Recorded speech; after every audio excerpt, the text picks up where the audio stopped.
పని చేసిండు. ఒక్క కథ చెప్పి నేను హరిచంద్రకి ఇచ్చేస్తా. పూర్వం రాజు ఈయన లెక్కనే ఉండడు, పరమ దుర్మార్గుడు నీ అంతా. కానీ రాష్ట్రంలో ఎవరు మాట్లాడే పరిస్థితి లేదు రాజ్యంలో. అప్పుడు ఏం చేసినట్టు అంటే ఎట్లైనా బుద్ధి చెప్పాలంటే ఆ ఊర్లో మీ ఆలయంలో ఉన్నటువంటి ఒక ప్రతిభావంతుడైన పద్మశాలి ఆయన ఈ రాజుకు నేను బుద్ధి చెప్తా అనుకున్నాడు.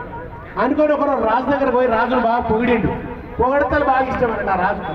పూర్ఖుడు పొగిడి ఏమన్నాడంటే నేను ఎవ్వరికీ నెయ్యని బట్టలు వేసి తీసుకొస్తా నీకోసం అని చెప్పి, అవి దేవతా వస్త్రాలు అన్నాడు. అంటే దేవుళ్ళు ధరించేటువంటి వస్త్రాలు నీకోసం తెస్తా అన్నాడు. సరే అన్నాడు ఎవరా రాజు. తర్వాత ఏం చెప్పిండంటే అది ఎటువంటి వస్త్రాలంటే అవి పుణ్యాత్ములకే కనబడతాయి, పాపాత్ములకు కనబడవు అన్నాడు. ఆయన వరకలు ఇంకేమున్నది తీసుకురా అన్నాడు. ఈయన పోయిండు. పోయి ఒక నెల రోజుల తర్వాత వచ్చిండు. ఆయన ఏం నెయ్యలే, వడ్డీనే వచ్చిండు. వడ్డీనే వచ్చి పక్కకు ఒక అసిస్టెంట్ పెట్టుకున్నాడు. ఆ అసిస్టెంట్ చేతిలో బట్టలు ఉన్నట్టు యాక్షన్ చేస్తున్నాడు. పట్టుకొని ఎంబడి ఒక ఇద్దరు ముగ్గురు పెట్టుకున్నాడు. జర హుషారు వాళ్ళు వచ్చి ఏమన్నారంటే ఇదిగో వస్త్రాలు. రేవంత్ రెడ్డి కనిపిస్తున్నది, మంత్రులు కనిపిస్తున్నది తప్ప ఈ దేశంలో ఎవడు కూడా రుణమాఫీ జరిగిందని అంటలేడు. ఏ ఊరికి పోయినా కూడా రుణమాఫీ జరగలేదని అంటున్నాడు. రుణమాఫీ జరగలేదు, ఇది దుర్మార్గము, ఇంత మోసం చేసినోడు ఎవడు లేడు.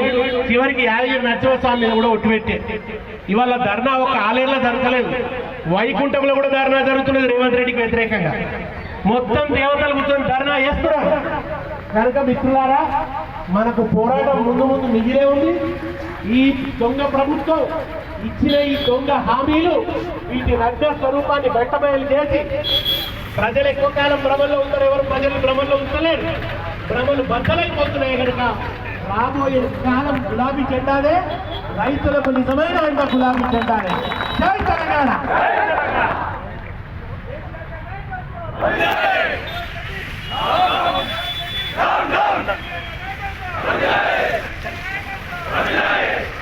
జై తెలంగాణ. మన కోసం, మన రైతన్న కోసం, నష్టపోయిన రైతన్న, మరి రుణమాఫీ చేయలేదని ఆవేదన పడుతున్న రైతన్నకు అండగా నేనుంటా. మీ తరఫున నేను గట్టిగా ఈ ప్రభుత్వాన్ని నిలదీస్తా. రైతన్నకు రుణమాఫీ జరిగేలాగా నేను చూస్తా అని చెప్పి ఈరోజు మన ముందుకు వచ్చిన, మన ఆలయానికి వచ్చిన మరి మాజీ మంత్రివర్యులు, సిద్దిపేట శాసనసభ్యులు గౌరవనీయులు హరీష్ రావు గారిని మాట్లాడవలసిందిగా కోరుతున్నాను. జై తెలంగాణ, జై తెలంగాణ. రుణమాఫీ వెంటనే